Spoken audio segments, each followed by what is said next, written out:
नमस्कार. चला एका महत्त्वाच्या विषयावर बोलूया. आपल्या प्रत्येकाच्या आत एक प्रचंड शक्ती दडलेली आहे. तिला बाहेर कसं काढायचं आणि तिचा योग्य वापर कसा करायचा याबद्दल आपण आज जाणून घेणार आहोत.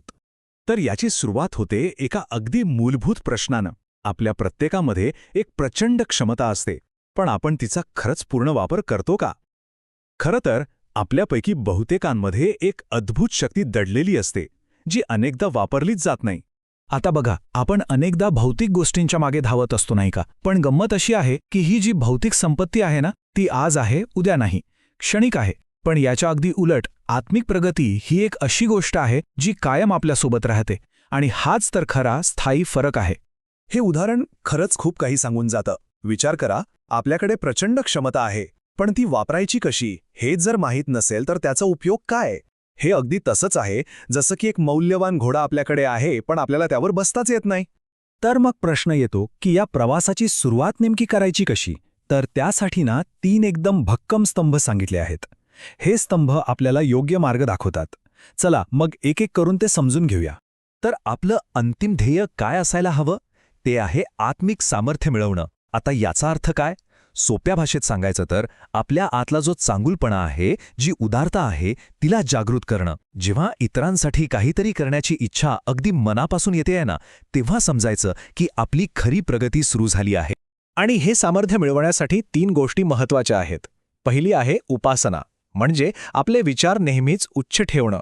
दुसरी आहे साधना, म्हणजे आपलं चारित्र्य ते एकदम पक्कं निर्दोष बनवणं. आणि तिसरी आराधना, म्हणजे निस्वार्थपणे इतरांची सेवा करणं. हे तिन्ही एकमेकांशी जोडलेले आहेत. बघा, विचार शुद्ध असले की चारित्र्य घडतं, आणि चारित्र्य चांगलं असेल तरच निस्वार्थ सेवा मनातून येते. चला, आता यातला जो तिसरा स्तंभ आहे म्हणजे आराधना किंवा सेवा, त्यावर जरा जास्त लक्ष देऊया. कारण इथे गंमत आहे, प्रत्येक सेवा सारखी नसते. मग सेवेचं सर्वोत्तम रूप कोणतं असू शकतं? चला तेच पाहूया. सेवा म्हणजे परमार्थ हे तर आपल्याला माहीत आहे, पण इथे खूप महत्त्वाची गोष्ट सांगितली आहे. ती म्हणजे प्रत्येक सेवेचं मूल्य सारखं नसतं. म्हणजे कुठल्याही सेवेचं खरं महत्त्व हे तिच्या परिणामांवर अवलंबून असतं. काही सेवा इतरांपेक्षा खूप जास्त प्रभावी ठरू शकतात. आता इथे सेवेची एक स्पष्ट श्रेणी दिली आहे, आणि हे खूपच इंटरेस्टिंग आहे. म्हणजे बघा, कोणाला तरी सोय उपलब्ध करून देणं ही चांगली सेवा आहे. त्याहून उत्तम सेवा म्हणजे कोणाचं तरी दुःख, त्यांचे कष्ट कमी करणं. पण सर्वोत्तम सेवा कोणती? तर ती आहे ज्ञान वाटून, म्हणजे ज्ञानदान करून इतरांना चुकीच्या मार्गावरून योग्य मार्गावर आणणं, त्यांना सक्षम करणं. आणि याच सर्वोच्च सेवेला ज्ञानयज्ञ असं म्हटलं आहे. का?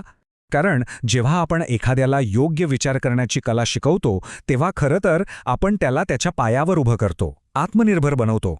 ही अशी मदत आहे जी त्या व्यक्तीसोबत आयुष्यभर राहते. आता ही गोष्ट मला खूपच विशेष वाटते. हे प्राचीन तत्त्वज्ञान असूनही ते काळाबरोबर बदलण्याची गरज किती अचूकपणे ओळखतं हे बघा. ज्ञान वाटण्याची साधनं बदलू शकतात हे त्यांनी तेव्हाच ओळखलं होतं. ज्ञानाचा प्रसार करण्यासाठी ना नेहमीच त्या काळात जी सर्वोत्तम साधनं होती त्यांचा वापर केला गेला. म्हणजे प्राचीन काळी वाणी, बोलून ज्ञान दिलं जायचं. मग आलं लिखित युग, जिथे लेखणी महत्त्वाची ठरली. त्यानंतर त्या काळात जे आधुनिक होतं म्हणजे टेप रेकॉर्डर आणि स्लाइड प्रोजेक्टर.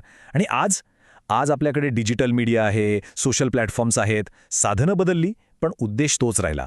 आणि हेच यातलं सगळ्यात महत्त्वाचं सूत्र आहे की ज्ञान वाटण्याची पद्धत, जी साधनं आहेत, ती नेहमी काळाप्रमाणे विकसित झाली पाहिजेत. पण मूळ तत्त्व, शहाणपण आणि योग्य विचार पसरवण्याचं, ते कायम अबाधित राहतं. ओके, तर आतापर्यंत आपण जे काही पाहिलं त्या सगळ्या विचारांना एकत्र करून आपल्याला यशाचं एक अंतिम सूत्र मिळतं. या मार्गावर जर खरोखर चालायचं असेल तर 3 गोष्टी खूप महत्त्वाच्या आहेत. बघूया कोणत्या आहेत त्या? तर हे आहे यशाचं अंतिम सूत्र, एक त्रिवेणी संगम.